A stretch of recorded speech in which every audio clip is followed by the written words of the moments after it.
டேவிட்ண்ணே, ஒரே ஊரில் 10 பேர் பிறந்தாலும் ஆணாக இருந்தாலும் பெண்ணாக இருந்தாலும் சில பேர் முன்னேறுறாங்க, சில பேருங்க பின்னேறுறாங்க. ஏன்னா கடவுளை தேடுகிற மனிதர்கள் அவர்கள் பாக்கியவான்கள். ஒரு வேதம் சொல்கிறது, கர்த்தாவே உம்மை துதிக்கும்படியான கிருபை எனக்கு தாரும். கடவுளை துதிக்கிறதுக்கே ஒரு கிருபையும் வரமும் வேணுமா?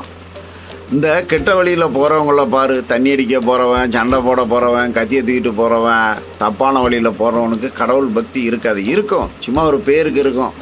மொட்டையை அடிப்பான், காதை குத்துவான், நடப்பயணம் போவான், மதத்துக்காக சண்டையை போடுவானே தவிர சத்தியத்துக்கு அவனுக்கு சம்மந்தமே இருக்காது.